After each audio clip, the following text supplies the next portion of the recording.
Now, creating all of these materials ahead of time has been such a game changer for me because I'm no longer scrambling when I hire someone new. Hello, and welcome back to the Blissful Mompreneur podcast. I'm your host, Cristina Hall, and I am so grateful you are here today. I am on a mission to help mompreneurs or female entrepreneurs who hope to be moms in the future systemize and scale their businesses to beat overwhelm and reclaim their time. Join me each week as I dive into actionable strategies and inspiring stories to support you on your journey to entrepreneurial success and work-life balance. So this is part 3 of a series of episodes all about how I created a hiring funnel that consistently brings me top talent that is also aligned with my business's culture and values. This was a crucial step that allowed me to transition from working in the business to working on my business, which gave me so much more time freedom. If you have not listened to episodes 13 and 14, I recommend going back and listening to those first before listening to today's episode. Today, we will cover the final step, which includes offering the position and onboarding the new hire. All right, let's dive in. Picking up where we left off, after I do background and reference checks, I offer the position. If I listed a compensation range on the job description, then I determine the exact amount I will offer.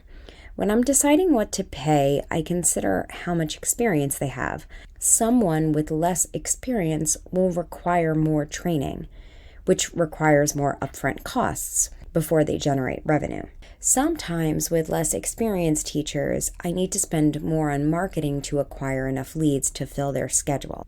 And this may be because their intro lesson to full-time student conversion ratio may not be as high as a more seasoned teacher.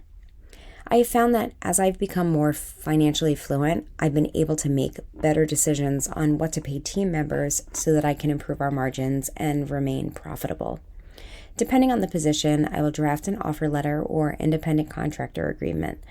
I have these documents already created and saved in a Google Drive folder, so I simply copy the most recent version, make minor adjustments, and print it to PDF. If you do not have these documents, you can use ChatGPT and use a prompt such as this. You're an expert employment attorney with impeccable attention to detail. Please write an offer letter for this position, and then insert the job description. You can then tweak as needed. The offer letter should include the job title, work location, hours, compensation, benefits, employment conditions, a probationary period if that's applicable, and how to accept the offer.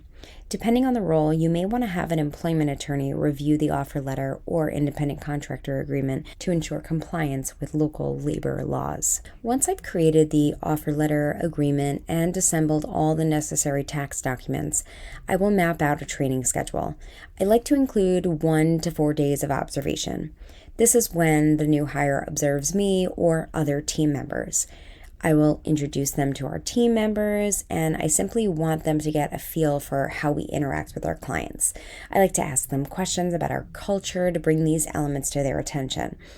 I'll ask questions such as, how do you see our mission and values in action? What are you excited to try? Do you have any questions? After the observation phase, I have them do several days of hands-on training. For administrative roles, this would include having them at the computer, and I or another team member will be alongside them to answer any questions the new hire may have. It's so important that new hires have the opportunity to do the work themselves during the training process. For new teachers, I have them teach a series of training lessons. These lessons are at no cost to our students, and the teacher gets to work with students without that pressure of producing results immediately. These lessons are recorded, and I watch them on my own time, and then we meet a few days later on Zoom to discuss how the lessons went and explore how the teacher can improve upon their skills. This is something I only began doing over the last few years, and it has really improved the quality of the lessons. And it has also made me feel more comfortable putting a less experienced teacher in the room with new students. In addition to the observation and training days, I also schedule a 30-minute meeting where I will welcome them to the team and go over important information about the school. This includes our mission, values, dress code, our offerings, safety protocols, etc. I have a Google slide deck that I go through with each new hire. There's a lot of time spent up front creating all of these assets, but once they are created, it makes future onboarding so much easier. Once I have outlined the proposed training schedule, I am ready to pick up the phone and offer the position. Now, I like to offer the position over the phone because I find it more personal. On the call, I will say something like, I am calling to offer you the position of insert title. At our school, the rate will be X per hour. Are you interested in joining our team? 99% of the time they say yes, and then I will say something about how thrilled I am and how I know they will be a fantastic addition to our team. And then I tell them I will email the offer letter and all the necessary tax forms. I will also go over the training schedule to ensure they are available for all the outlined days and times. And then if there are any issues, we can make adjustments to the schedule right there on the spot. When I get off the phone, I go ahead and send the offer letter or contract along with the necessary tax documents through an online program such as Sign Now or PandaDoc. These programs make forms fillable so that the recipient can complete and sign everything right on their phone or computer.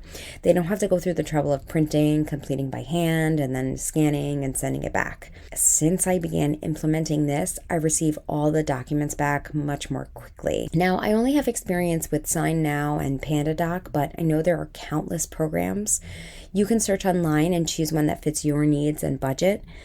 I also have an email script where I include the links to complete these documents along with a complete outline of the training schedule. Now, I usually wait until I receive the signed offer letter or contract before proceeding to the next steps, which is setting them up in all our programs such as Slack, Acuity. The administrators are added to even more programs. We use LastPass for password management, Google Workspace for email, Asana for project management, and QuickBooks for billing. I also provide them with necessary materials, so for teachers that would include access to our database of sheet music. I have all these steps outlined for each role in my business. This ensures that I do not miss any steps. When I first brought on an administrator, I had to set up their workspace. I purchased a desk, chair, filing cabinet, and laptop. All new administrators receive access to our playbook, which we store in Asana. This is just kind of a series of standard operating procedures, but essentially the playbook has step-by-step instructions on how to complete anything in the business. This is incredibly valuable, and it makes it so that new hires can find answers to many of their questions on their own. The last thing I do is I add them to an onboarding email sequence. For new teachers, they receive a series of 8 emails over the course of their first month. The first few emails are sent close together, and then they are spread out a bit more as the sequence goes on. I try to strike a balance between informing them and staying in contact while not overwhelming them with too much information. The first email is a welcome email, which also includes how we communicate as a team. The second email is asking them to send a bio and a headshot. This is just for our teachers as we put their headshot and bio on our website.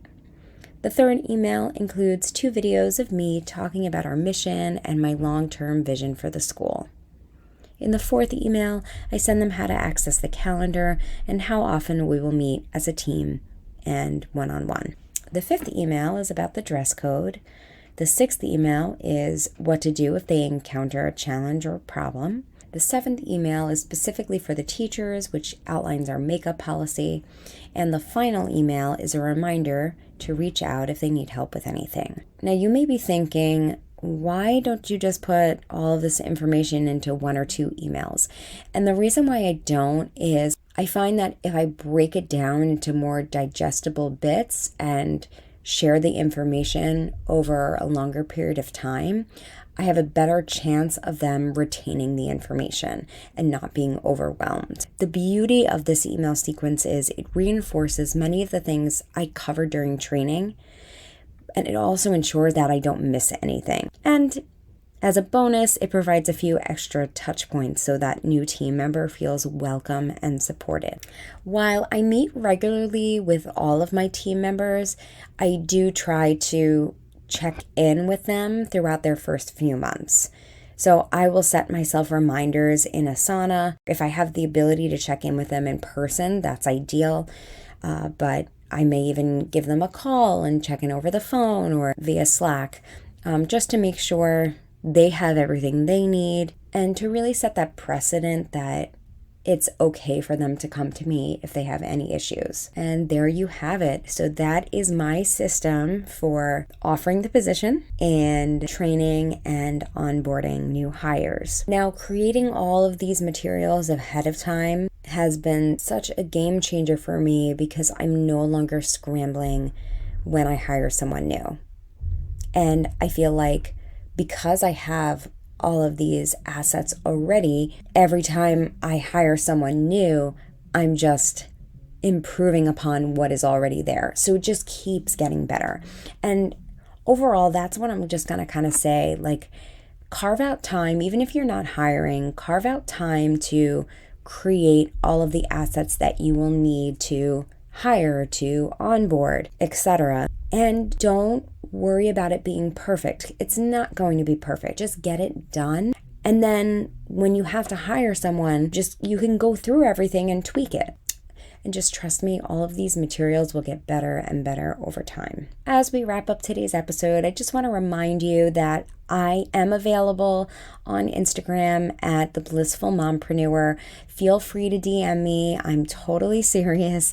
DM me and let me know if you have any questions. Your feedback really helps me tailor my content to be most helpful. So please don't hesitate to DM me.